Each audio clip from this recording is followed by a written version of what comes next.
Anna Mary Kause, President of the University of Washington.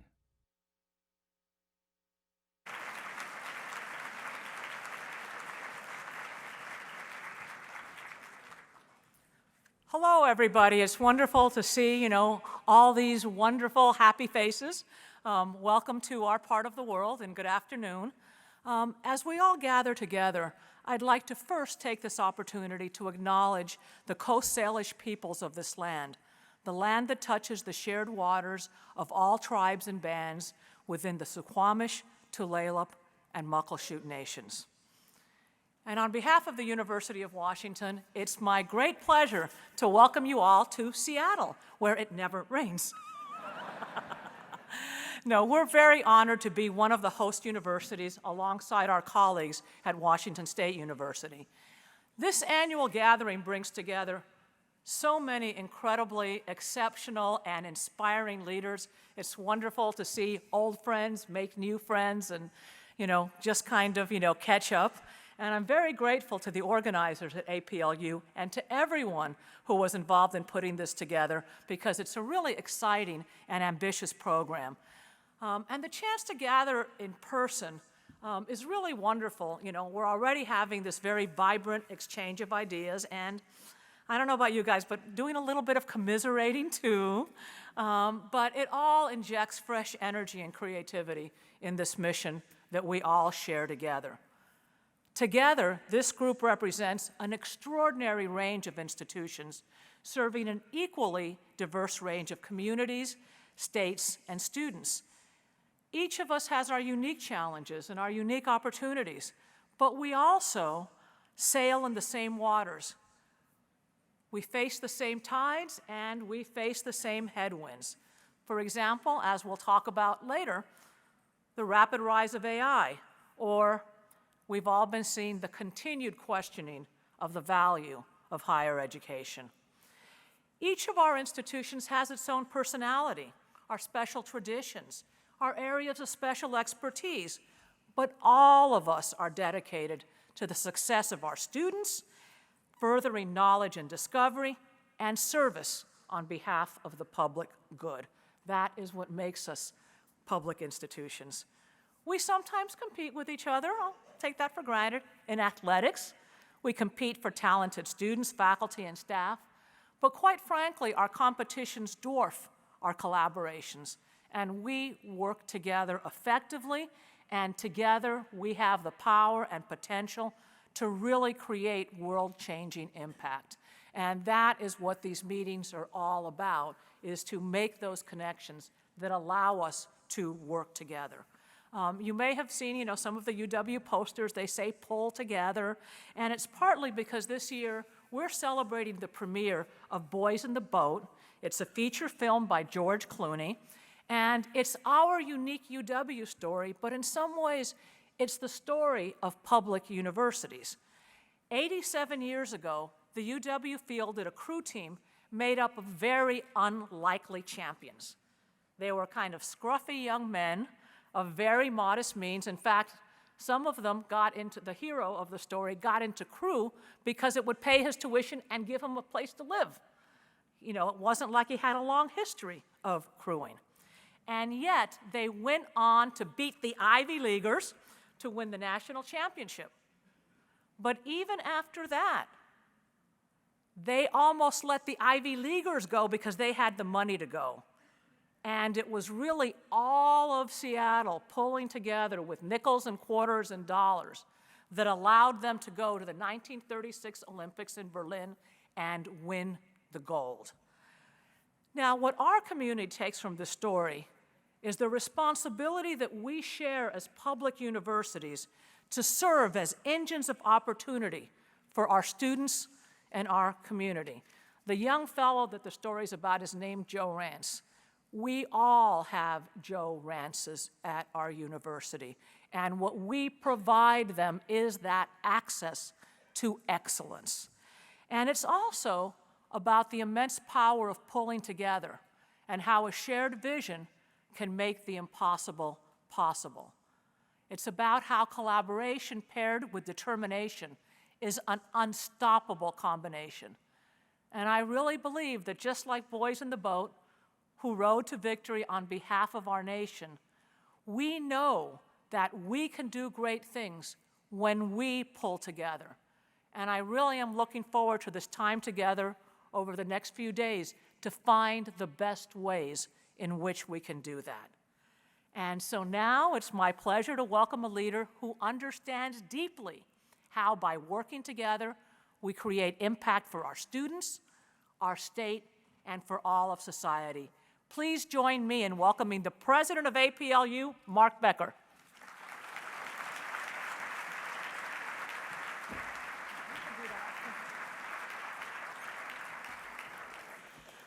Losing my touch. I used to be able to jump up on these stages. Now I keep thinking one of these days I'm going to trip and not make it, so I just step up. Well, thank you, Anna Marie, for that wonderful welcome and introduction, and to the University of Washington and to Washington State University for hosting us in this incredible city and state. And I give special props to the University of Washington and Washington State, because when I got up this morning and looked out the window, Mount Rainier was out. And I was a postdoc at the University of Washington back in the 1980s. You can go months without being able to see Big Tahoma. Mount Rainier, it's a special treat. So the University of Washington, Washington State, making sure that you had that treat for these people in this meeting. Thank you so much. Now, we're looking forward to it being out every day. Well, welcome to the 2023 APLU annual meeting. We are so happy you're here. The theme of this year's meeting is Innovation for Impact.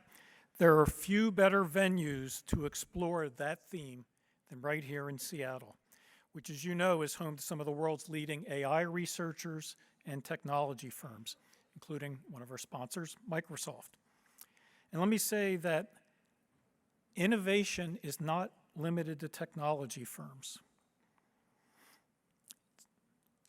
And is exemplified by the rise, you ready for this, of Starbucks and coffee culture. For those who remember the world before there was Starbucks and there was coffee culture, there was Folgers and Nescafe. It all started here in Seattle. So there's an abundance of innovations. Yes, it's technology, it's AI, we will hear about that. But there's so much more to innovation. That's what we're about, and that's why we're here. And it's hard to believe that just a year ago, ChatGPT launched extraordinary fanfare, and within a very short period of time, in fact, historic period of time, became the fastest growing application in human history. And we are only beginning to unpack the promises and the perils, as we will hear, of generative AI. We know that these will reshape society like the internet before, with profound impacts in our communities, on our campuses, for our students, our faculties, and our staff.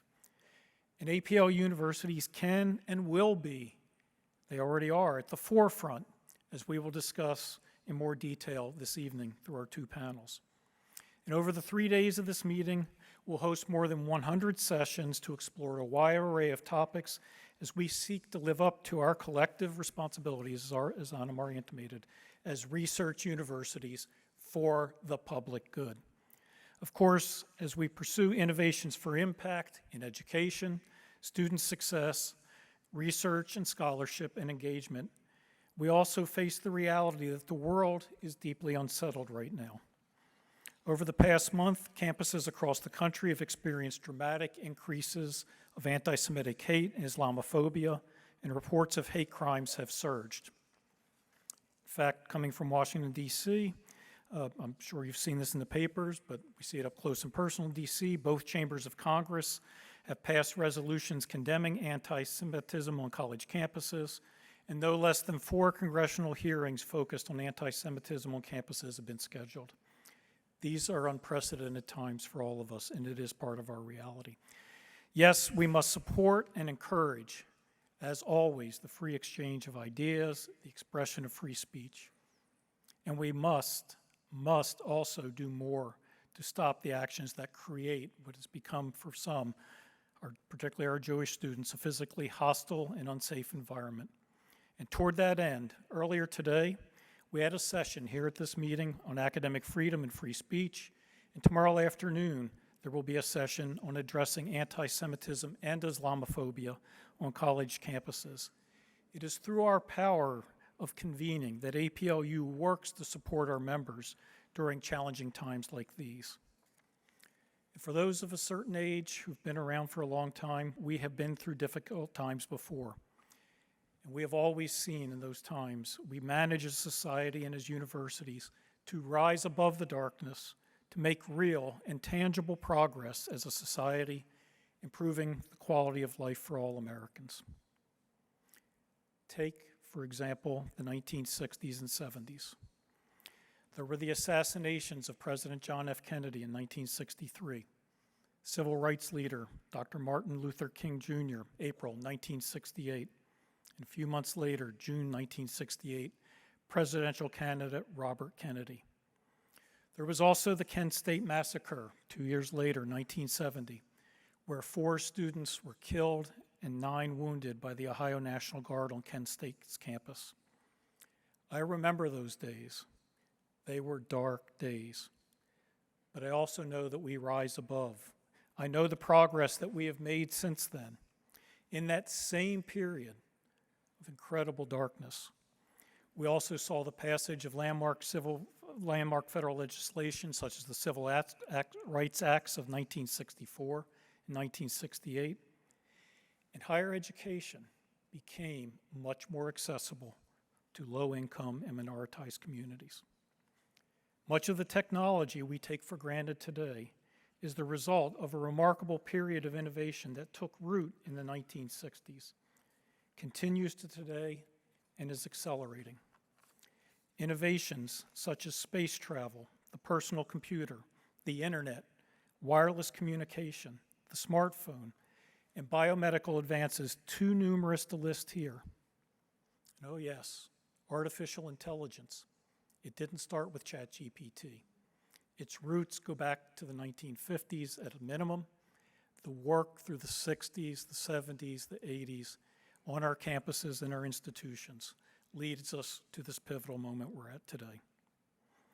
The challenges we face today are specific to this time, and new innovations are required to meet them. And it is by staying focused on our core mission to provide students with transformational educational experiences so they can thrive and improve society, to pursue and make discoveries that power our progress, and to engage with our communities to help tackle their most pressing problems head on. It is through this commitment, time and time again, that APLU institutions have and will continue to drive innovation for impact. That's why we're here. That's why we're so happy that you are here in Seattle to explore the challenges of doing exactly that, making this world a better place, and for all of us. We have a packed agenda for you, exploring how public research universities can and are working together to meet the challenges of our time by growing our positive impact. So I hope this conference proves to be of great value for you and for your institutions. Thank you, and I hope that you find this to be the most exhilarating APLU meeting ever, and that next year will be even better than that.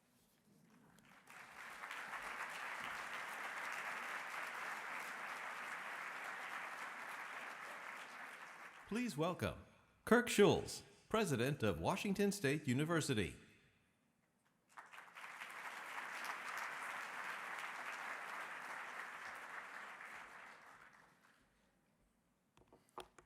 Well, it's great to see everybody in the great state of Washington. I'm Kirk Schulz, President of Washington State University. It's our pleasure to have you all in our great state for the next couple days as we continue to look at the things that we're all doing in public higher education, figure out how to do a better job with our students, how to impact our state, how to make sure that we're impacting our agricultural colleagues and everybody as part of our mission as land-grant and public universities. For those of you unfamiliar with the state of Washington, Washington is home to a diverse range of people, climates, and industries. From clean technology to aviation to agriculture, each region of the state has developed in response to their population's needs and the environment around them.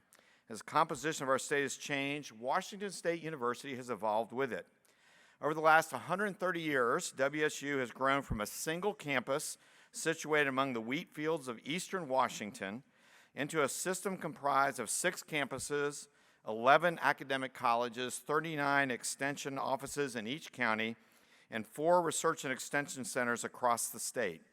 This structure enables us to be the force of change in communities, both big and small, and to better support our state and its people.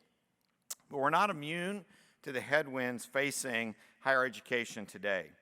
As an industry, we continue to grapple with the widely held belief that college is too expensive.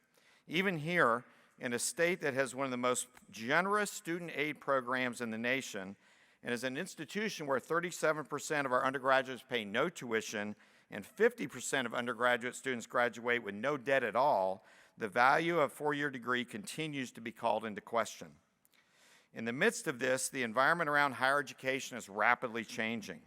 The politicization of certain topics within education that we're all dealing with on our campuses right now, athletic conference realignment, recent attacks on diversity, equity, and inclusion efforts, and the availability of artificial intelligence have altered the very framework in which all of us operate. We may not be able to control these external factors, but we can engage in meaningful discussions to determine how we, as public-serving universities, respond to them in the way we teach, conduct research, and develop the next generation of leaders in our workforce. Which brings us to why we're here and the topic of this evening's welcome session. Artificial intelligence presents a wealth of opportunities for our students, faculty, staff, and society at large. The potential for personalized learning, streamlining accessibility functions, data analysis, and research assistance is exciting to many of us. As we look to innovate among these changing times, I believe it's essential that we continue to refer back to our core principles to determine the best path forward. Equity, access, and service are not just ideals for us, but the core tenets upon which we are founded.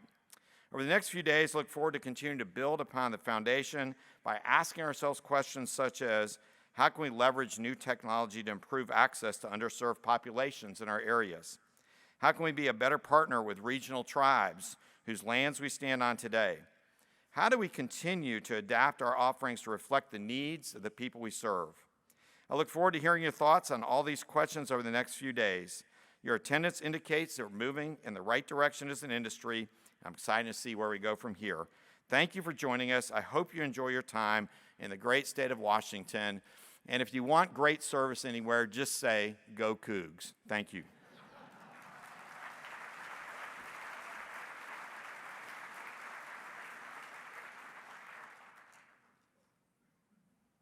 A. Chancellor of the University of California, Davis, and Chair, APLU Board of Directors.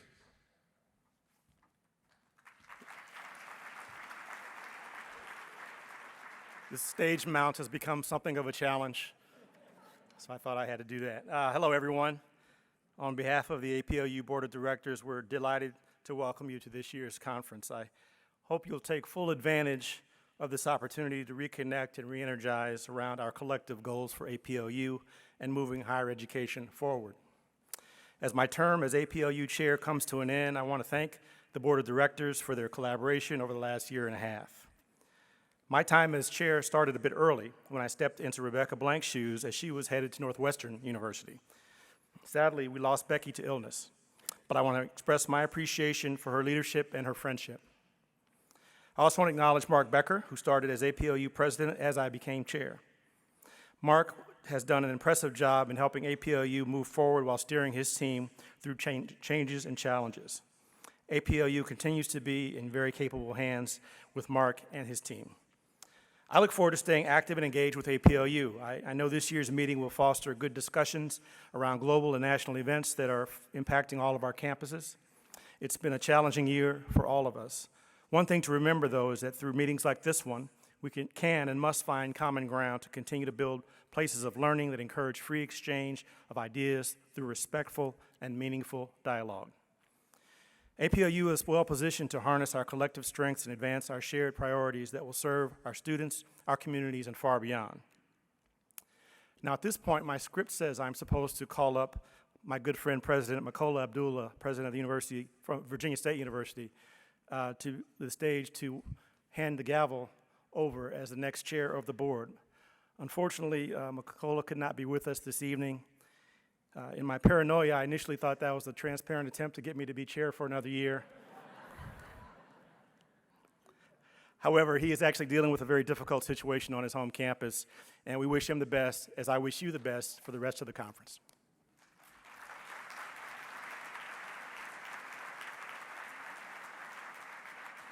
Please welcome our first panel, Dina Bass, Bloomberg Artificial Intelligence reporter, Joanna Milanchik, Dean, Luddy School of Informatics, Computing and Engineering at Indiana University, Kofi Nyarko, Professor, Department of Electrical and Computer Engineering and Director of the Center for Equitable Artificial Intelligence and Machine Learning Systems at Morgan State University, and Jamie Tevan, Technical Fellow and Chief Scientist, Microsoft.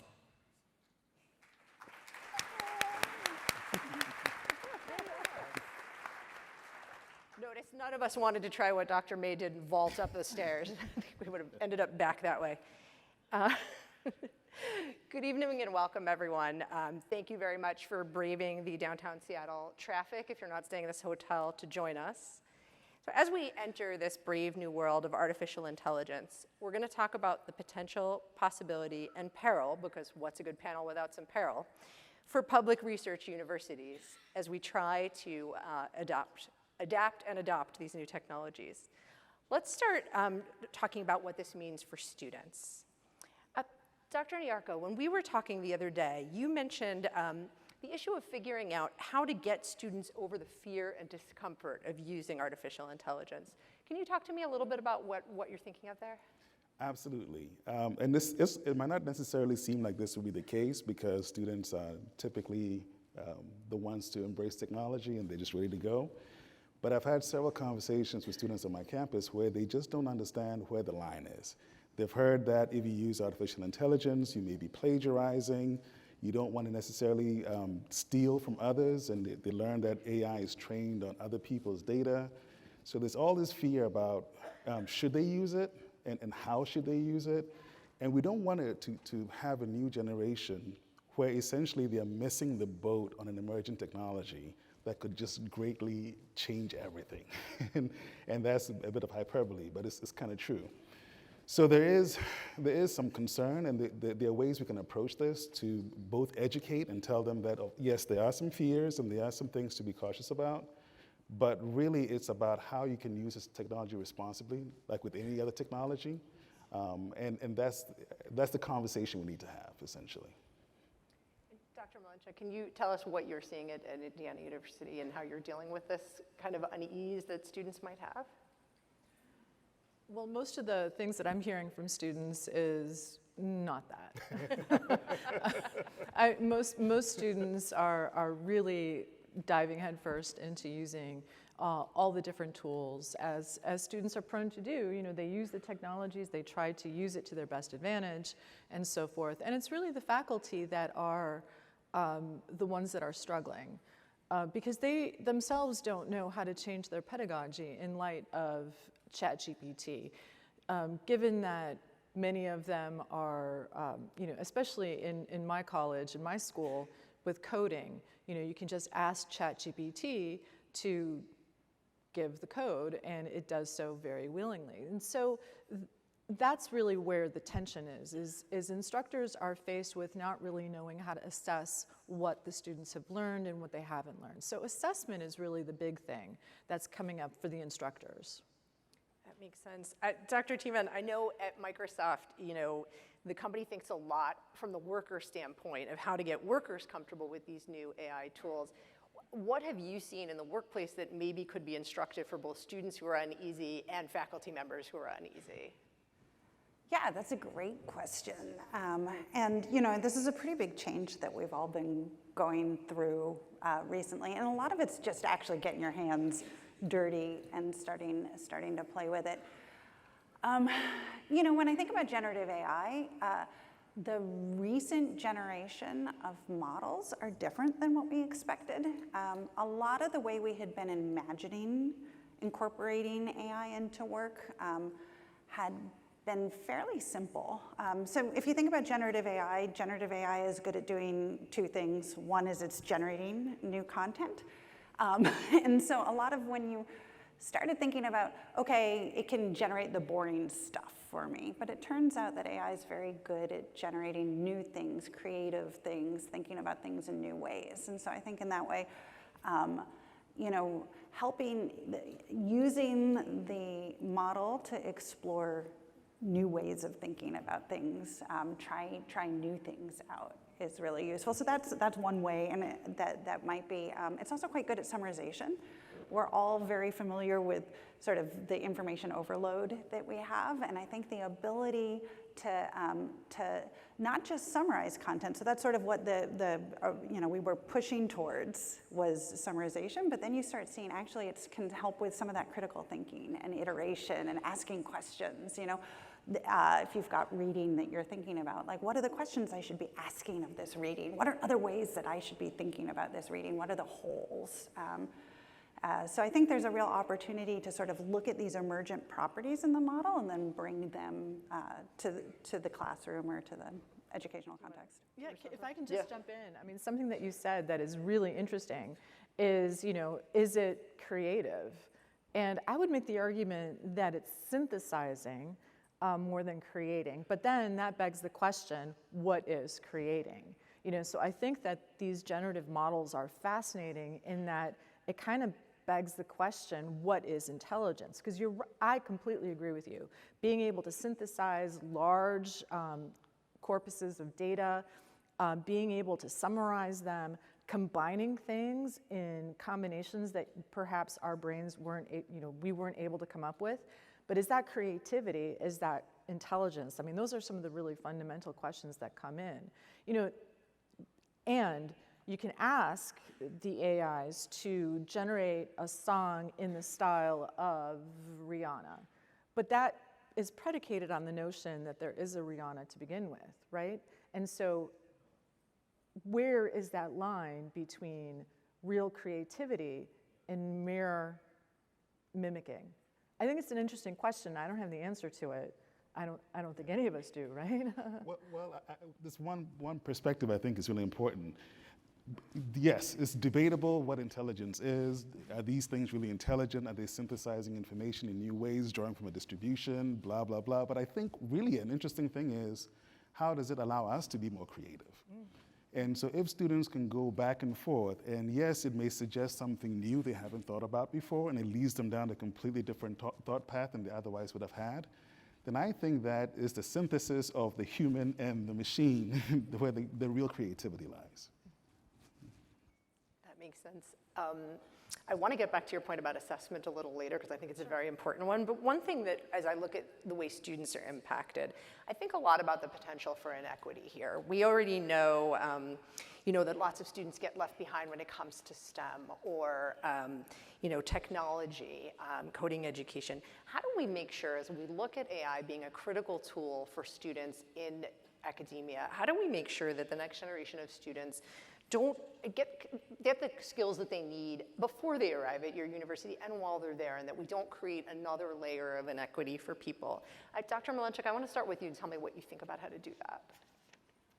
Well, to be perfectly honest, I think that that particular aspect of creating equity and making sure that more people get into the STEM fields has less to do with AI and more has to do with the culture within the classroom itself. You know, there are plenty of barriers that have already been put into place that prevent women, minoritized populations from thinking they can be successful in the STEM fields. And part of that is very much about the culture in the classroom. Where AI can be helpful is that it can help students who don't have the background information get it rather quickly. So if you wanted to learn about, you know, remember this theorem in linear algebra, you literally can just sit down and type in, you know, please explain to me, And ChatGPT will do a reasonably good job of getting someone up to speed. Just Googling linear algebra or the theorem isn't really going to be all that helpful because there's no give and take. There's no back and forth. And so if you ask, I actually did this myself. I was just playing with it one time, and I was trying to understand how to use a natural language model to codify, to find latent coding for open text. And I was able, within 2 hours or so, become dangerously, just dangerous enough to be able to ask questions of a real expert to really get at the crux of the problem. And I did this just using ChatGPT. And so I think that students can also do the same thing. If they're missing some background material, that ChatGPT can act as a tutor, that assumes that they know how to ask the right questions. And perhaps this is where we need to be training our students, is to use these tools in a way that would be most beneficial for them. And I wanted to just build on that real quickly, because so we do a lot of research to try and study and understand the impact that these models have on people's ability to get things done. And one thing that's consistent from across all of the studies that are getting done is that different from kind of a lot of previous generations of new technology, these language models are actually closing the skill gap. And so you see, for example, Eric Bjorn, I can't ever say his name, Bjorn Jolfsson at Stanford. He's great, but I can't say his last name, Eric B. at Stanford, had this study where he was looking at call centers, and you actually found that with the support of a chatbot, call center worker with only 2 months of experience could be performing at the same skill level as somebody with 6 months of experience. There's a study out of MIT that showed for writing tasks, low-skilled writers could be performing the task at the same level as high-skilled workers. And I think this shows that there's a real opportunity. Actually, in some ways, we all, one of the very first, when ChatGPT came out, and GPT-4 in particular, was actually one of the things that was exciting was this ability to oh, look, it can get a 5 on various AP tests, or, do generally intro-level undergraduate courses at a, A- level. And if you start thinking all students, therefore, can do intro-level courses at a reasonably high level, that's an amazing opportunity that closes the skill gap and then gives us a lot of space to start exploring. If I could jump in, because I have a personal one that I think is really relevant. A lot of times we forget that not all learners have the same backgrounds and they're not exposed to the same things. And so certain things we take for granted, we see it already, we assume everybody has it and knows it. But it's just exposing a wider population to what is cutting edge right now. So the outreach programs are super important, K through 12. Just walking students through how to use these tools and how they could benefit from it. But also in using the tools to make things like testing and educational material more fair. An example is we have a project that begins by asking students a whole bunch of survey questions about their interests, and we're trying to get hyper personal information about their interests. So sports teams and particularly players and all that kind of good stuff. But then take standardized questions and then rephrase them in the manner in which they will best relate to the subject matter. And because it's hyper-personal, you get this new kind of appreciation for the subject matter that you wouldn't get if it was just a generic question. And this is just a bit anecdotal right now, but you do end up seeing improvement in scores because people relate better to the subject matter. Can I ask, Dr. Tiemann, you talk in a lot of your speeches about your personal feeling of responsibility around getting this technology into people's hands in the right way and safely. Tell us more about what you're thinking about when you say that. Yeah, I mean, this is a really big shift that we're undergoing right now. It's going to change, it's going to change the skills that our students need to learn. It's going to change the way we work, and that I mean, that's Mark, the panel is the promises and perils. Like, that has risk and that has opportunity, and it's gonna, it's gonna do great things for the world, but we need to, I feel a responsibility, yes, both to make sure that we move fast to get this technology into people's hands, because it has all of this opportunity that we were talking, like to narrow skill gaps, to help people synthesize and, learn new things quickly. And then it obviously carries risk as well, just because anything that's a big change carries risk. I would note, and this was, I think Mark made this point as he was in the introduction, it's a big change, but it is also part of a really long shift that we've been involved in, from the moment that we're in is enabled by the move to the cloud, by the development of systems that can do computation at scale, by the creation of data, by developments and algorithms. So all of this has been, kind of percolating over a number of years. But we're sort of now starting to see it actually impact, beyond sort of AI researchers into the broader world. I know, Dr. Milenchik, you brought that up last week when we were all talking, that this is not anybody in this room or anyone on this panel's first rodeo with a big technological shift. Yeah. What do we learn from the past shifts? How does that play into what the responsibility is for academia to get these tools into students' hands in a way that's safe and that addresses some of the ethical issues that we know are out there around AI? Yeah, I'm just thinking about all the times that this has come up before. Do you remember about 15, 20 years ago when the panels up here were talking about MOOCs? I mean, and here we are this time, and MOOCs still exist. But so do universities, right? And so every couple of decades there are these technologies that come up that seemingly threaten our existential threats, and here's AI again as a seeming existential threat. They're not. This isn't. MOOCs weren't. The internet wasn't. Personal computers weren't. The printing press wasn't, and you can go back in history as far as you like. I mean, because you'll recall that universities were established as the keepers of the books, and readers in Europe are called readers because they would read the books to their students and they would copy them down, and then the printing press happened, and oh my gosh, now anyone can have a book, and universities still stand thousands of years later. So. I'm not worried about the existential threat. What this means, though, is that we as educators need to pivot how we teach, what we teach, and how we assess. So I'm bringing it back to assessment, right? Because this is really challenging how we used to do assessment. I mean, the calculator also, in the computer also, you can make the argument that before, it was like the sign of a really intelligent person to be able to solve math problems, to be able to solve calculus problems analytically.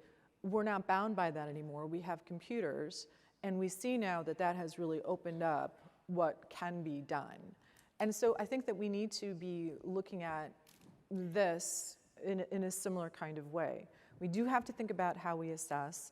I don't have an answer for how we're going to do that. In a way, maybe we need to go back to our roots and figure out a way to use AI to help actually be that assessor. Really figure out, have that AI be our tutor. How many people here read science fiction? Anyone? Come on, nerds. Thank you. Neil Stephenson, Diamond Age, The Primer, I highly recommend the book.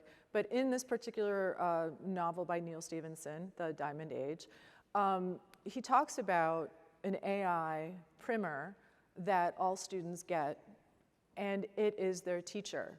So rather than going to school, rather than going to classes, they learn from this very deep relationship between the pupil and this AI. Hijinks ensue. Get the book.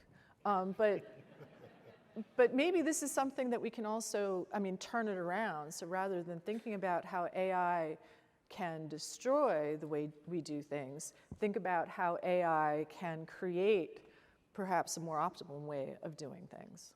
Dr. Nyarko, how is Morgan State thinking about assessments? Well, I know, when ChatGPT came out last November, all the teachers were tearing their hair out trying to figure out what to do about that. I think we've progressed from the tearing our hair out stage to, okay, well, maybe this is a tool and we need to guide students into how to use that tool appropriately. But I also take Dr. Milenchik's point that if you're teaching computer science, boy, is that hard. Yes, and there are people who are still tearing their hairs out. Okay. Spare a thought for a minute for those people that are still tearing their hair out. But it's not as prevalent as it was when it first came out. And this is a very tough subject, how you do assessment, because really, if a student not only has access to all the world's information, but it can be synthesized in a way that specifically addresses the learning objective of the course, how can you separate memorization or whatever it is from true understanding?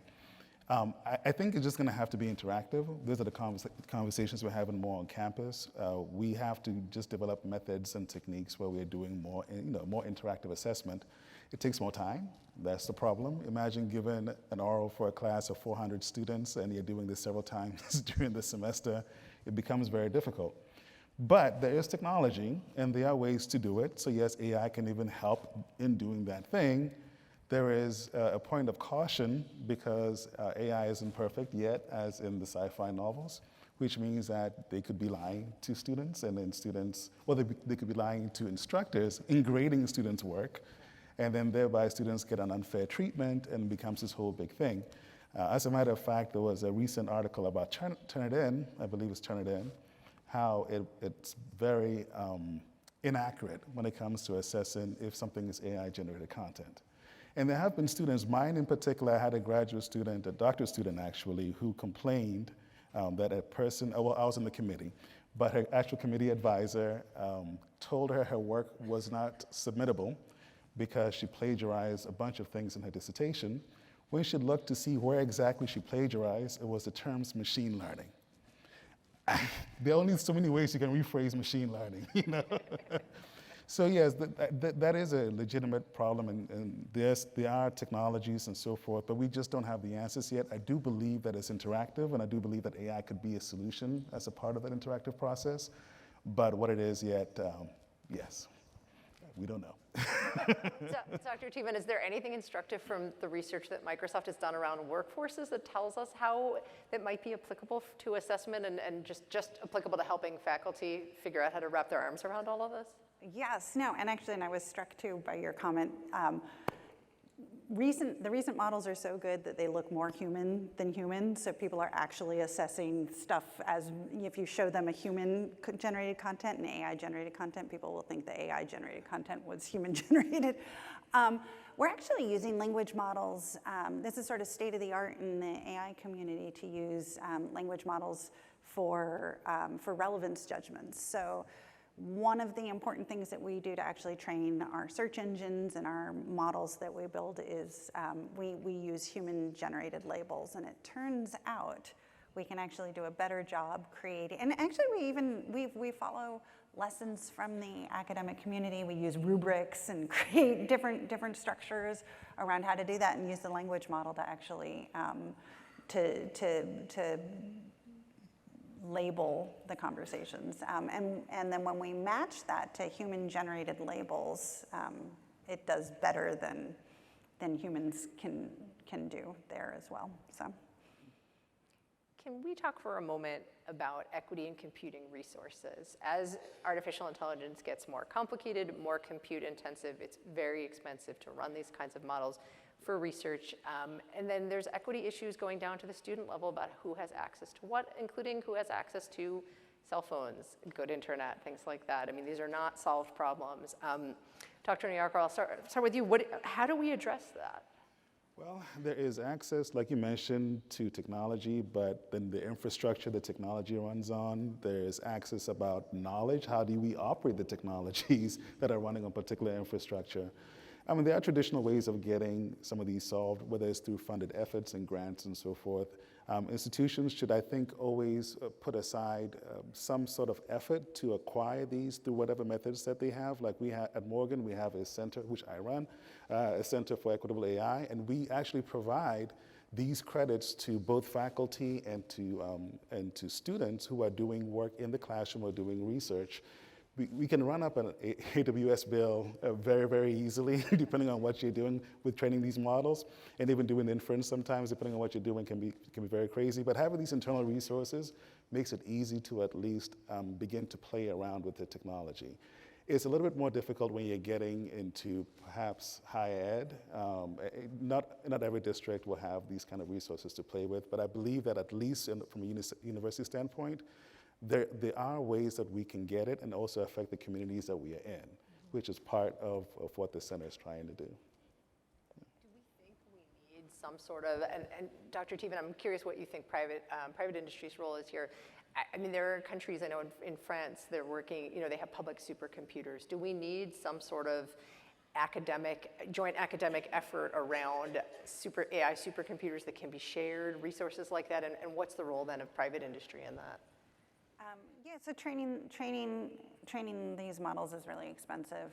NSF is involved in, and we have the first new directorate in 32 years with TIP to think about these sort of large-scale motions that need to happen. And I would say these models are called foundation models for a reason. In many ways, they are. We should think of them as public utilities that we need access to these models. And actually, I think a lot of moving forward, and you see this even in the AI research community, a lot of the most interesting innovation happening is like the models are going to continue to get better and improve, but the ecosystem surrounding the model and how you use the model and the data the models uses for grounding and the workflows that it shows up in is actually where a lot of the innovation is happening right now as well. So I don't know that we need to make sure we're continuing to innovate on the foundation models, but I think the real place where we all should be putting the bulk of our energy is like, how do we use it and how does it then show up in society and in the various different ways that it can help not only drive computer science research forwards, but like the humanities and other areas as well. Very quickly, if I may, there are tons of new tools that are being developed all the time on top of these foundation models. And so I think faculty and staff and presidents, everyone should be aware how these tools are developing because the access is there. A lot of times there are free tiers to some of these things, so you can definitely hop on board and then just use them in the context in which they're meant to be used. But we shouldn't be. This is not a field that is frozen in time. It is evolving super quickly, and so we just basically have to be aware of how the tools are developing around it. Yeah. Doc, you want to say something? Yeah, and also, one of the things that I learned from the pandemic was, how good the universities actually were at providing, leveling the field when it came to technology. Because once the students went home, we very quickly saw, the difference between the haves and the have-not when it came to access to the internet, right? And so that was such a powerful message. And, so I think that we would all agree that we as an academic community must really take seriously our mission, especially as the publics, our mission to provide that kind of access to our own communities. So that is one way that we can totally provide some additional equity. Absolutely. Dr. Teven, I want to ask you, you developed a lot of Microsoft's thinking and strategy around the future of work in an AI world. And so I think we talked a lot about students, we talked about faculty. Let's talk about the larger university workforce, some of which is faculty and some of which is staff. Can you talk to us about what you expect to be the workforce impacts? I realize this is a huge question, but let's start to take it apart piece by piece. Good. Yes, that is a huge question, and no, and I expect us already. Well, so as an example of how much this is going to change all of our work, and I guess actually, how many people use AI or a language model in the course of their work on a regular basis now. I'll raise my hand up on that one. Yeah, I mean, I am shocked just personally, even like prior to all of the sort of infrastructure and ecosystem that you need around a model, how much it's changed my own work. And that was how I knew. So when I first met with Sam Altman, who's the CEO of OpenAI, and Satya and Nadella, who's the CEO of Microsoft, and some of us got together to start thinking about how we were going to integrate GPT-4 into our products and think about that. The way that I knew this was different from previous attempts that we've made with AI was how much my own work practices changed from the very first second I got my hands on the model. You know, for even just like, even coming up with ideas of like, gee, how might you integrate a really awesome language model into Word? Like, I actually got good ideas on how to do that. I would say we don't yet know exactly what that's going to look like. It's incumbent on all of us to experiment and try new things out. You know, in many ways, we're creating something new, and we have a model that our universities are responsible for inventing new things, and that's science. So I think there's a lot we can learn from the scientific model, be it to develop hypotheses and test things out and experiment and try them. Certainly learning from others and building on the state of the art. So reading and figuring out, attending meetings like this to learn what other people are doing and copy them. Sharing what you're doing so others can build on it, and also so others can, for validation, so others can challenge what you're doing and, push on it. And then also to think about the second and third order effects. Like, I think we have a really good model for that. We should be doing that in every organization, our customers, our enterprise customers, and within the context of universities as well. But that's not so different than other tools that have come across, even from Microsoft, right? I mean, because if you think about a word processor, for instance, completely changes the way that you write, right? So, as opposed to longhand. But there also used to be people who were word processors, right? And that job no longer exists. So I mean, it's not new, but there's more economic anxiety, I think, around this shift than maybe some other tools. But there's always something. Right, there also used to be people called computers, right? As a for instance, and that's not a bad thing. It's just a thing that we need to adapt to. That's all. I do think the change is different. So one thing that we're seeing that's really different as we roll out M365 Copilot, which is sort of language models embedded in our applications, is how much, like, because things are moving so quickly, we're having to learn at the same time that we're rolling that out. So we actually, it's really interesting. We have a really rich customer research program happening in a way that you haven't seen. And this is you can even see this in the creation of my role. So my role as chief scientist, I spent a number of years in Microsoft Research, which is sort of the academic arm of Microsoft, and Satya asked me to take on this role because research is so fundamental to how we're building products now. And it's fundamental to how our customers are deploying it. As they go and deploy, they're doing randomized controlled trials of the deployment in their organizations. That's not the way that things normally get deployed in organizations.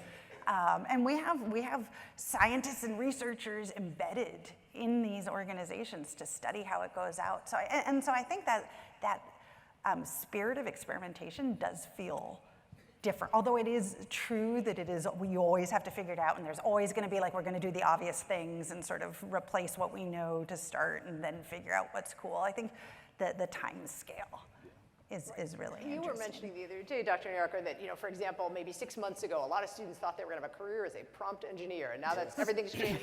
So to what extent is the rapid pace at which everything is changing, I don't know, anxiety-inducing? How do we prepare students and current staff for that? One of the major roles of universities is to help people skill for the next generation of jobs. We don't even know what those are. I mean, how do you...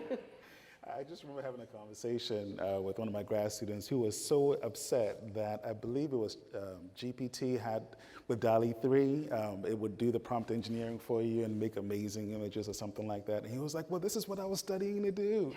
And it's changing very quickly, and quite frankly, we don't know where it's going to go. Upskilling is going to be crucial going forward because as it changes, we need to adapt with it. I think every single industry is going to be impacted one way or the other, every single one of them. I even think, my teaching profession is going to have to go through some radical redefinition because it has to. It's not just a tool here, it's just a paradigm shift in the way knowledge is transferred and what we can do with this knowledge. But I would want to mention one thing. Just as some professions are in danger, of course, there are always opportunities, new things come up, right? And small businesses can benefit so much from this. We had a nice conversation in our community where individuals were pointing out how just Code Copilot has been able to make them so productive. They can actually start putting out products so much quicker and getting them on the market so much quicker. And if you're talking about communities where there are solutions, there are technological solutions to problems that they've had for a long time, and now individuals in the community have the ability to actually innovate quickly and then apply these solutions, it's tremendous. And then it goes into even addressing the wealth gap problem. There are some communities where, yes, there's a significant wealth gap, and really what small businesses allow them to do is to close it simply by doing what America does best, which is small business, let's be honest. So I think there's tons of opportunity here, but at the same time, it just requires continuous learning and upskilling. Yeah. So I have two things that I wanted to say. So the first thing, I wanted to address something that you just said. A role of the university is not to train students for jobs. And I think everyone in this room agrees with that. I mean, we need to constantly be educating our students because we don't know what's going to happen. I mean, as you were saying, things change too quickly. And so we have to teach them not skills, but we need to educate them in how they can learn for themselves. So that's the first point that I wanted to make. And the second point that I wanted to make, again, is going to refer to this really fabulous book called The End of Professions that talks about how the middle class arose partially because there was a lot of specialized knowledge that needed to be generated. So like architects and lawyers and doctors and other professions as well, the reasons why they arose is because to be a good architect, you don't only have to design a beautiful building, but you also have to, there's a lot of building codes that you have to keep track of. And so all of that specialized knowledge is where, these professions really did all of that. And a lawyer, for instance, a law firm has a lot of associates that can go back and look for precedent. Now imagine if you don't need a passel of associates to do that for you, and AI can do it instead. Right. It really does close that gap. Absolutely. By a lot. So it kind of breaks down these professions, which is terrifying to think about and actually really exciting to think about as well. Because if you don't need to be a lawyer necessarily in order to law, then, what does that mean for our basic society? I don't know, it's exciting. And what does it mean for the lawyer? Well, I think there was a lawyer who tried to use an AI lawyer type thing. I don't think, so far the judge was not best pleased, but we'll see if that breaks down over time. Since Dr. Teven asked who's using the tools, anyone want to reflect on the most interesting, fun thing you've done with AI tools recently? Oh, recently. You can define recently as you want. I would speak of the most creative use, which wasn't really for work, and I hope my wife isn't listening, but coming up with ideas on what to do for our anniversary, given her very, very specific, she has very specific tastes. And we've done quite a few things, and so it was great being able to bounce ideas back and forth with the AI. I did not take it at face value. I try to incorporate that into my own ideas that I had, so yes. How can anyone top that? Yeah. All right, I'll give you a different question. It's going to be our last one because I think we're cutting a few minutes short since we started a little bit late. Since we began on the perils and potential, I want to ask each of you to reflect on what excites you most and what scares you most. So Who wants to go? Dr. Teeman, you want to go? You're sitting on the end. We'll let you go first. What excites me most and what scares me most moving forward?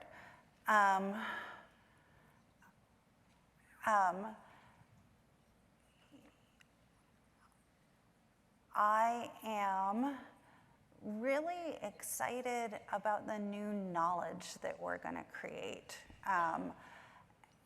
And actually, like one of the things that I think about is actually the fundamentally even like the information artifact that underlies what we do is going to change. I think to some degree, maps are a good example. So maps are this information artifact. Basically, maps was a technology. You talked about the printing press. Maps is another really old technology that was created to encode spatial information.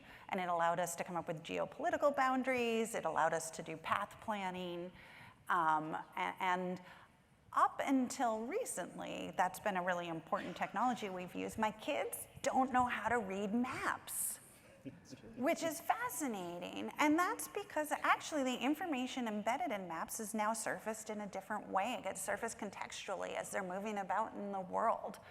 And so like, that's really exciting to start thinking about all of the knowledge embedded in the conversations we have and in the, can now become unlocked and surfaced in a way that becomes available to us at the right time when we need it to make the decisions that we need to make in the world. So that's really exciting. And then it unlocks all these new things. So like maps unlocked the ability to know there's a lot of traffic because you can start seeing all of the different ways people are doing that. And in a similar way, I think we're going to start seeing new forms of collective intelligence emerge too, as you can start imagining taking all of the collective wisdom of the people in this room, for example, and synthesizing it into a good plan for how universities should move forward with AI. There is then, of course, risk with, this is basically distributed cognition. We're putting some of our cognition into the world in the same way that we did with calculators, in the same way we do with books, and people don't navigate as well now that we have GPS helping us get places. And so I think very much thinking about, as we distribute more of our cognition to language models, how do we make sure that we're building and enforcing the important pieces in ourselves? Final thoughts on opportunities and things that scare you. I'm going to give you each 30 seconds or less. Sorry. Oh, goodness. Okay.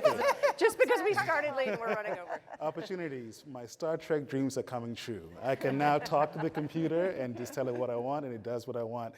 No, but really, ubiquitous computing is very exciting, pervasive computing. I'm very excited for the future where we can just talk to things and we just get whatever we want out of it.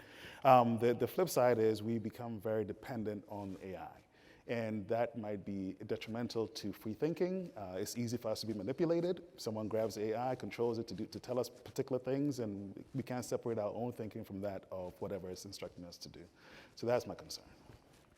Dr. Melnick, take us out. What's your final? Right, so I'm going to yes and everything that was said before me. I'm really optimistic about the future. I think that looking, I'm really excited to see like what society is going to look like in 20 years. What scares me a little bit is the uncertainty, and I don't want to call it, I think getting there is not going to be super smooth, but I'm hoping that we'll have learned from, the ills of, so we know now with internet, for instance, maybe we should have controlled that a little bit more. And so I'm hopeful that it won't be quite so rough, but that's what I'm afraid of. And on that hopeful note, we will conclude. That's all the time we have. Thank you so much.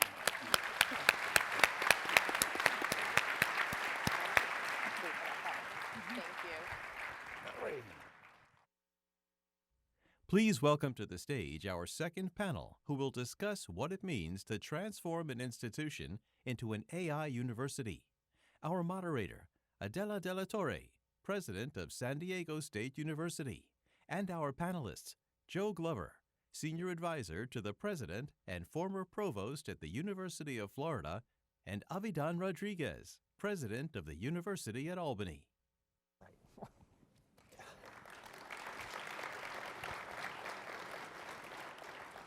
Well, good evening. It's really wonderful to be here with two very distinguished individuals. President of University at Albany, SUNY, Javidan Rodriguez, as well as our representative, senior advisor to the president at University of Florida, and I believe you were also a provost at one time as well.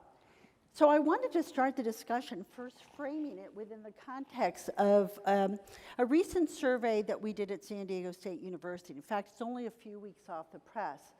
We just completed the largest student survey in the nation. We have about a 20% response rate and about 7,800 students. And the reason I want to frame the question is because oftentimes we talk in terms of anecdote. And as an economist, I like to look at data. So what's interesting about this particular study is that we had the students ask questions about AI, and the AI responses were pretty remarkable. Overwhelmingly, of the 7,800 students, 86% indicated that they knew the significance of AI for all professions. They also indicated, 78% indicated that they knew they needed this for their own careers. But more importantly, 51% of our students at San Diego State were already using AI in the classroom, but only 34% of the faculty were actually encouraging or using it. So the conversation early on today, anecdotally, we know that there is this disconnect, that not all users are active in using what's available, but more importantly, there is this divide between faculty and students.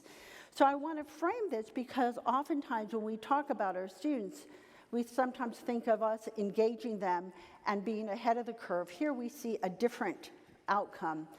And we have today two individuals who are looking at AI being central to the universities.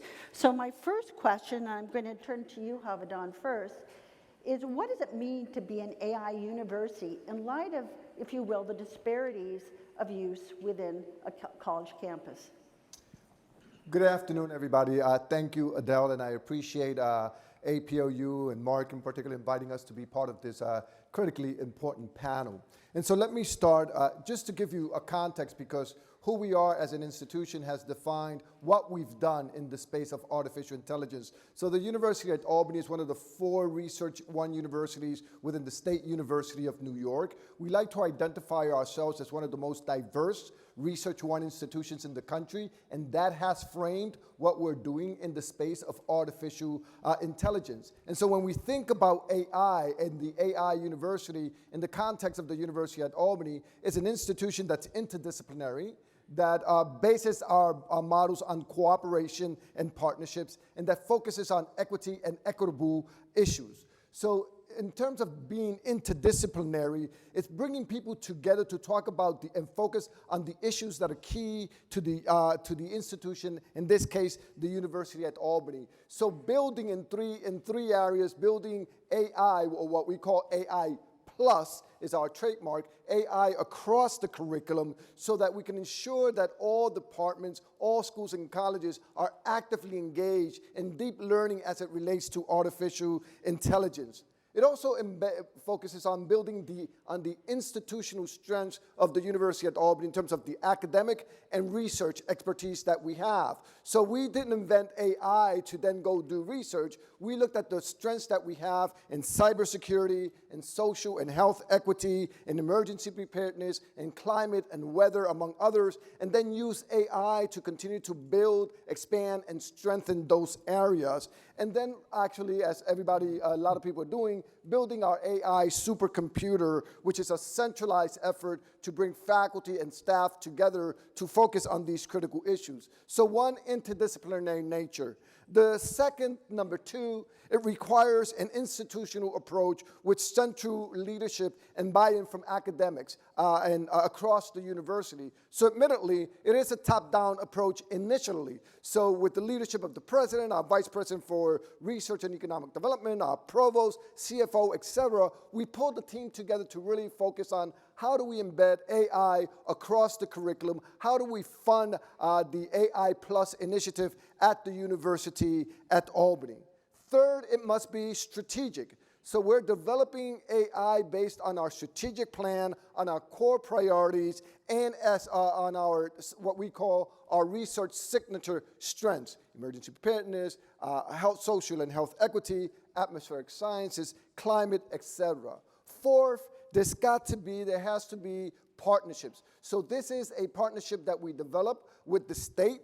The state of New York from day one has been a strong partner and a strong funder of AI at the University at Albany. It's the partnerships that we've developed with IBM. We just established a AI partnership, $20 million partnership with IBM, the collaborations we're having with NVIDIA, but the collaborations that are also taking place across the University at Albany in our division. So right there in the second row, we have a good crew of the University at Albany who have been working very, very strong to make sure that AI Plus is a seamless process at the University at Albany, and in order to get our faculty buy-in. So partnership is critically important for us. 5, it should recognize the areas of societal need, right? Whether we focus, in the case of UAlbany, on issues that are impacting us locally, nationally, or globally, areas of, for example, global mental health. And the partnership we've developed with the Health Innovation Exchange, SUNY Downstate, focusing on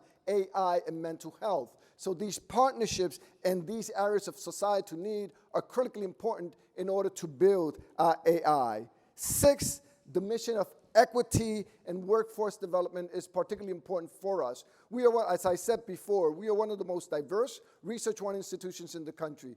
54% of our entering first-year class this semester were underrepresented minority students, Latinos, Latinas, African American, Black students. We certainly want AI to be accessible to a population which at UAlbany, 1/3 is first generation, 1/3 is low income students. So we want AI to be accessible to this community as well, and we want to embed in our academic curriculum, in the research that we do, AI, so people develop the knowledge, what are the opportunities, what are the challenges, etc. Of course, funding, and we'll talk a little bit more about funding, is going to be key, and diversified funding opportunities are critical. Funding at the federal level, particularly in the case of the University at Albany, through the CHIPS and Science Act, at the state level with the funding that the state government has provided, as well as philanthropy, although University of Florida is much more advanced than us in that regard. And of course, finally, timing is also critical for the things that we do, right? It did help accelerate our process in which ChatGPT, really people started focusing on ChatGPT. We began to extend that and really focusing on AI across the curriculum, AI and research, AI plus. And also, as we think about this initiative, AI Plus and the AI University, risk-taking is also critical. You're not going to jump off the cliff, but you also have to take risks and make things happen. And quite frankly, a little bit of luck here and there is also of great help to build the AI University. Luck and a miracle occasionally. Okay, Joe, do you want to follow up? Yes, I actually have a very simple definition of an AI university. I think an AI university is a university that weaves AI into its mission, into the teaching mission, into the research mission, into the outreach mission of the university and extension for those people who do extension, and into the operations of the university. And I would offer as an analogy the advent of PCs during the 1980s. I'm old enough to remember the University of Florida before there were PCs. When PCs came, they changed everything. And one can't imagine doing anything at a university these days, not instruction, not research, not operations, not outreach, without relying on PCs and the technology that followed that. I think the same thing is going to happen with AI. I think it's critical that universities recognize that AI is upon us. It is going to change the way we do everything, and it is very important that universities think strategically about how to weave AI and take best advantage of what this new technology offers into everything that the university does. Well, one of the interesting things about this discussion is that we all talk about equity, and equity is key in terms of access, particularly those who are historically underserved, and all of us have that as part of our mission. Yet when we look at the actual cost, I had my vice president do an estimate for me. If I were to institute even one suite, it would be about $20 to $25 per user. The cost would be about $10 million. And to frame it into the reality of a president's life, I look at $10 million of recurring costs, and I think about hiring 50 assistant professors. And the reason I think about that is that they're trade-offs. It isn't one or the other. The question that I have is that, and I think you alluded to this, Javidon, is that for universities, public universities, to be able to pay for this, it is going to require a partnership of federal funding because institutions, when we talk about recurring dollars and we talk about other issues that we're facing today, we've got to find a model that's sustainable. And indeed, right now, when we look at the options, the costs limit access to many students, except for those few. The second point is, and this is from the data that I got from our study at San Diego State, not all students are using AI. So for example, if we were to look at our school, we're 37,000 students. I have a large college of business, large engineering school. Our business and engineering students overwhelmingly are using AI. That's not necessarily the case with our students in education. So the general use is not equally distributed. So looking at the issues of resources and equity, I'll turn back to you, Javidon. How are we going to handle this? Because we don't have unlimited resources. We have constraints. So how are we going to make this equity argument of access when we do have limited budgets? I think there are two key components here, right? One is developing a diversified portfolio to try to fund these types of initiatives. And number two is building partnerships. So let me highlight a little bit on both, right? In terms of developing a diversified portfolio, focusing on the funding that's available at the federal level. For us, as we think about the University at Albany and the role that we play with our College of Nanotechnology, Science and Engineering, the CHIPS Act has been particularly important for us, the CHIPS and Science Act. And so the University at Albany, in partnership with New York Creates, IBM, Rensselaer Polytechnic Institute, just got a $40 million grant focusing on building on a microelectronics hub, which is focused on chip development and workforce development in that area, and how we're using that funding in order to continue to expand our resources there. Number two, as I said before, our partnership with IBM, which we just unveiled a couple of weeks ago, again resulted in a $20 million partnership in order to continue to build our AI plus cluster and supercomputing cluster at the University at Albany. So those partnerships are critical. Federal government's critical. And as I said before, for us, the state has been a strong supporter from the very beginning in terms of the work that we're doing to carry this initiative forward. So our AI Plus initiative started actually with $75 million in state funding to develop our AI Plus initiative, followed later on by additional funding from the state in order to do a national search of a cluster faculty hire of 27 faculty focused on AI across all schools and colleges. So we're talking about not only engineering, computer science, but public health, social welfare, emergency preparedness, et cetera, et cetera, et cetera. And so getting buy-in from the state is going to be critical. Getting buy-in at the federal level from our elected delegation has been very, very important for us. And developing these partnerships with industry are also key in moving this initiative forward, because hiring faculty is going to cost money. Developing the supercomputing cluster is going to cost money if that's the direction that you choose to go for. But we also have many resources at the university. So using the resources that we have about 60 faculty in addition to the ones we hired that in some way or form are doing AI related work. So building already on the strengths that the university has, and then diversifying that portfolio by building partnerships. And Joe? I think I would like to, if possible, disperse the notion a little bit that this is out of reach for the universities. I argue the opposite. It is within the reach of any university at this conference. I think your question about equity was really directed at students and whether all students would be able to access this, whether universities would be able to provide this, and whether different universities would be able to all provide this instruction. I think number one, if you're interested in teaching students the latest techniques in AI, if you want to buy the hardware, you can buy several GPUs, which is all you need to teach students, at a cost of a couple of $100,000, which I think is within reach of most universities in the room. One of the things that surprised us at the University of Florida when we embarked on this experiment was we actually had no idea that we actually had well over 100, almost 200 faculty on the faculty currently who had expertise in AI within the disciplines. The chair of our geography department had been using machine learning since she did her thesis 25 years ago. The chair of agricultural and biological engineering was an expert in aspects of it.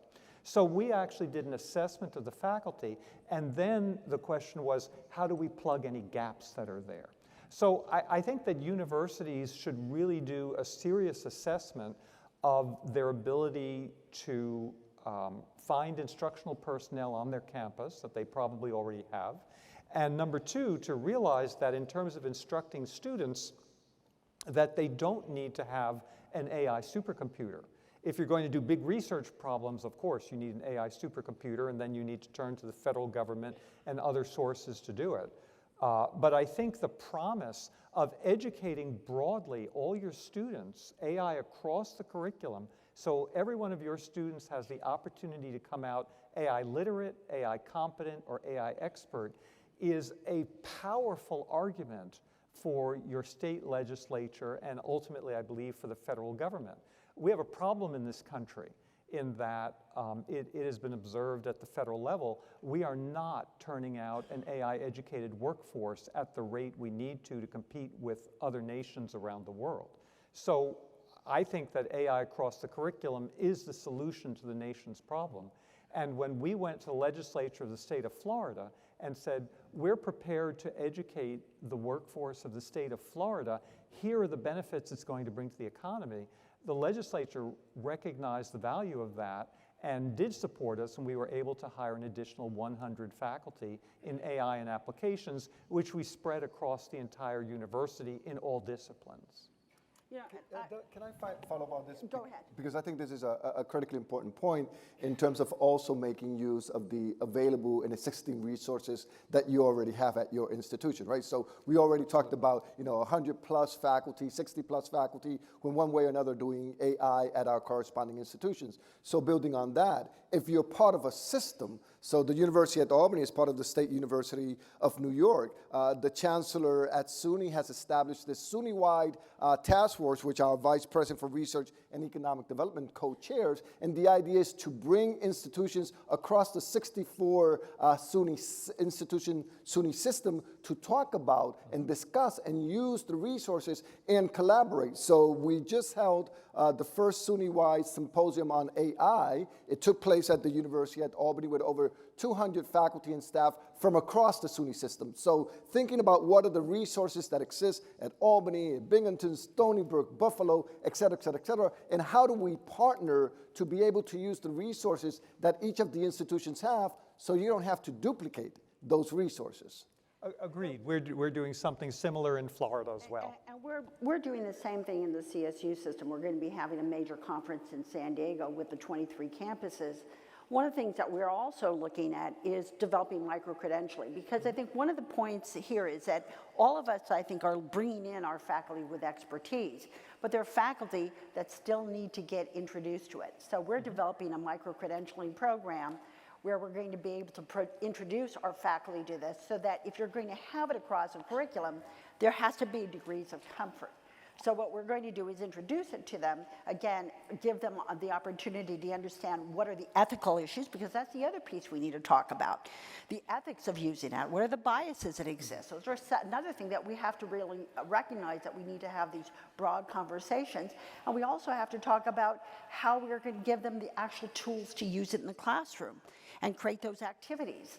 So San Diego State is now actually developing that. We're piloting it, and then we're going to use it on Canvas, which everybody is using mostly. That's the most popular learning management system.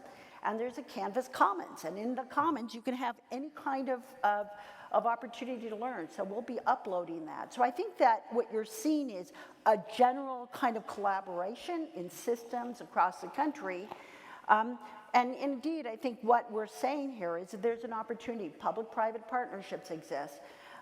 But the cost is real, and the reason why I say that is because there's extraordinary profits that both Microsoft, Google will get. I mean, some of the estimates are that by 2025, it'll be about $280 billion. So we have to think of a way in which those resources are also allocated, maybe through an education tax. Who knows? As an economist, I like to talk about taxes sometimes. But my point here is, it is going to require resources, and we can't be naive about that.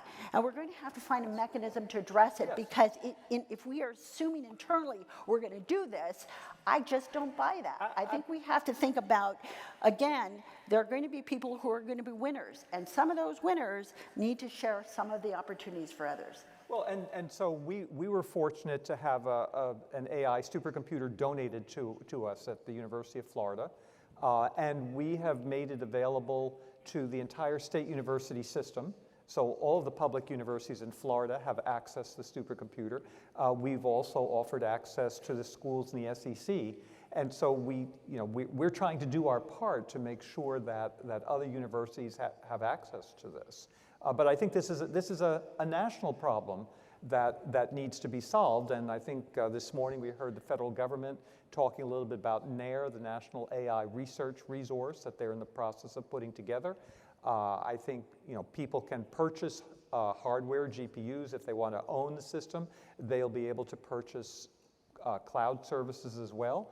And yes, it's going to cost money, but universities and presidents are in the job of prioritizing their budget to do the things that are most important. And going back to what's important for the students, it is going to be absolutely critical that our students exit the university able to compete in the job market. And if our students know nothing about AI, they're not going to be able to compete with the students from the University of Albany who do know about AI. So I think this is a pivotal moment when universities really need to assess their priorities carefully and plan for this. So as we look at this path of transformation, I think we can all agree that it's critical for our students to have this important tool so that they can move forward professionally. In fact, the students are saying that. When I said about 86% of our students said, critical for all professions, critical for my profession, overwhelmingly students are voting for this. How are we going to really develop that path? In other words, the transformative path in the long run. So, Avidan?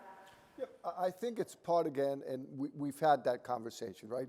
I think part of it is continuing to build on the work that we are doing. We are not doing AI for the sake of AI. We are doing AI to enhance and to strengthen and to build on the core priorities of the university at Albany and our research signature strengths. We're building AI to partner with the state, so we're having a lot of conversations with state agencies about what are the impacts of AI, what are the challenges of AI, what are the ethical implications and the biases of AI, and how the university at Albany can help state agencies across the state focus on climate and weather, and how do we use AI to better predict, detect, track, and determine the impact of weather. We're looking at how AI is impacting mental health, as I mentioned previously. This partnership with the United Nations Health Innovation Exchange, which is looking at mental health globally and how to use AI to better understand, to better treat,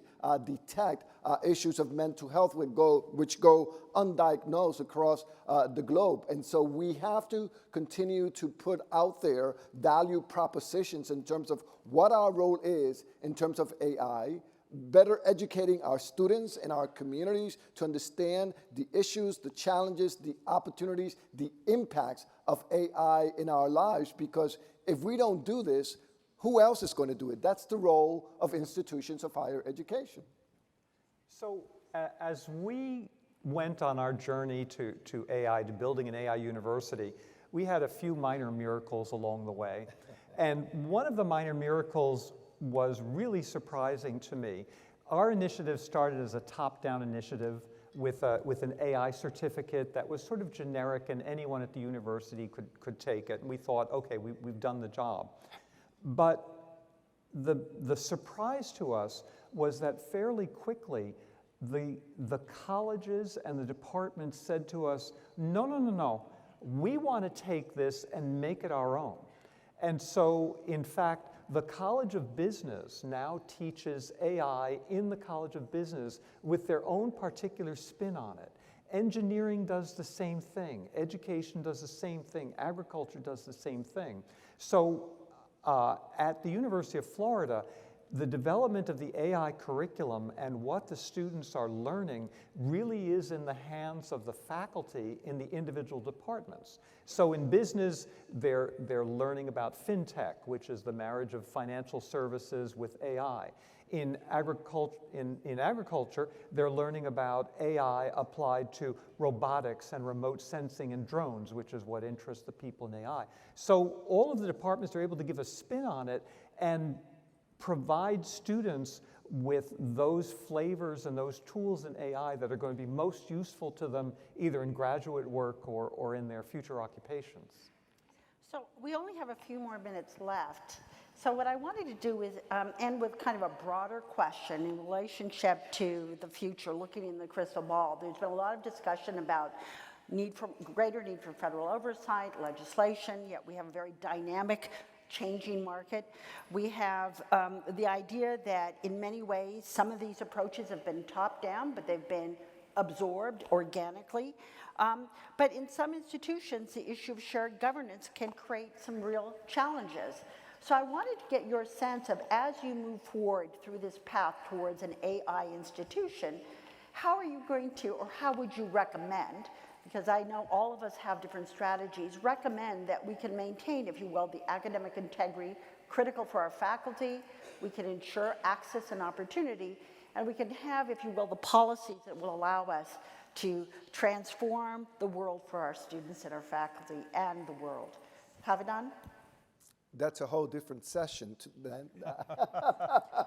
But I think, again, in order to expedite this type of initiative at the University at Albany, we took advantage of timing, we took advantage of the resources that were available at the state and at the institutional level, and then we started having conversations across the institution, right? Getting our Vice President for Research, our Provost, our CFO, our VP for Student Affairs engaged in having these conversations and proposing a vision in terms of what is it that we wanted to do with AI. And then having the provost getting together the deans and the department chairs and saying, how is it that we implement AI across the curriculum so that all schools and colleges will be educating their students in the AI domain. And the fact that we got the additional funding from the state to hire faculty, and the provost was able to distribute faculty across all 9 schools and colleges actually did a lot to get some buy-in. And so having these conversations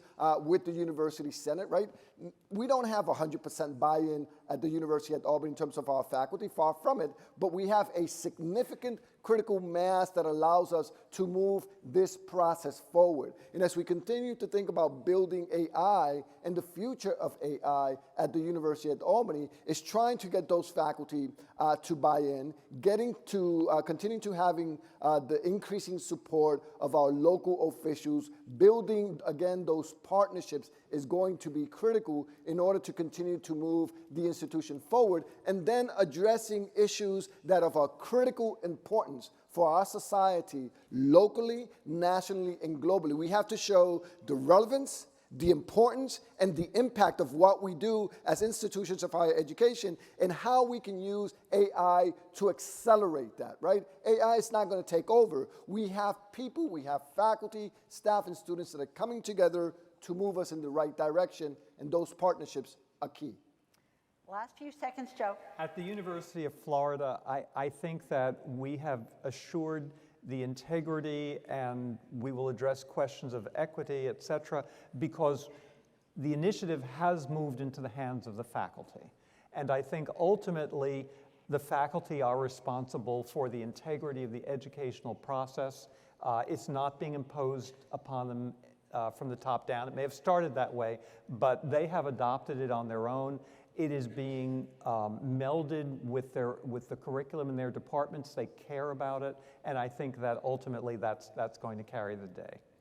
Well, I want to thank the panelists for a very interesting conversation.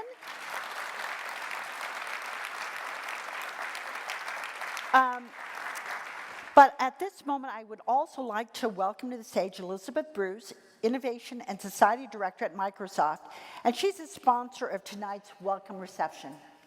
Thank you. I decided not to take the leap up and do the stairs.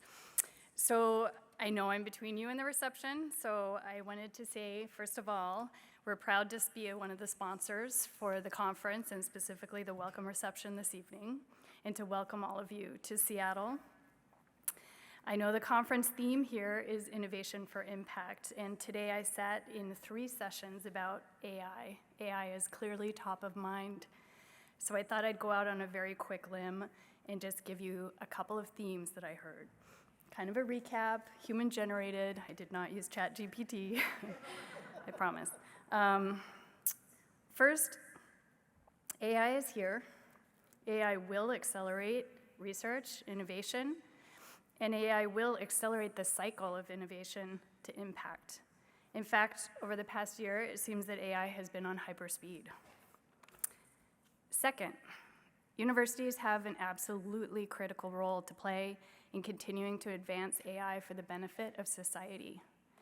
Your faculty and researchers and students excel at being at the cutting edge, looking out over the horizon and experimenting.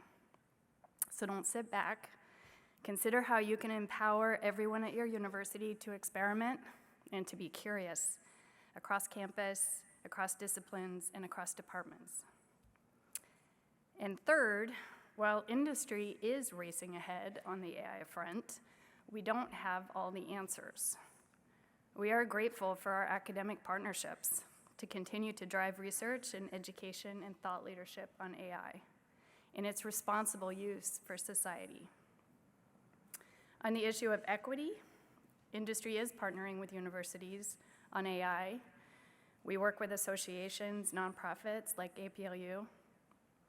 We are also supporting government initiatives such as the National AI Research Resource that aims to enable access to AI resources to a very broad group of universities across the country.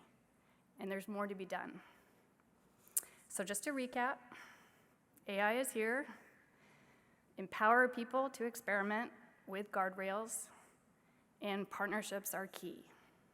We have a huge opportunity here to advance AI for all. So before I close, I'd like to give a quick shout out to the 1890 Universities Foundation. Over the past 2 years, Microsoft has partnered with the 1890s universities to deploy new technologies for broadband and digital agriculture. And Microsoft would like to give a big congratulations to the president and CEO of the 1890 Universities Foundation, Dr. Mort Neuville, on receiving a Lifetime Leadership Award today from APLU's Food Systems Leadership Institute. So congratulations, Mort.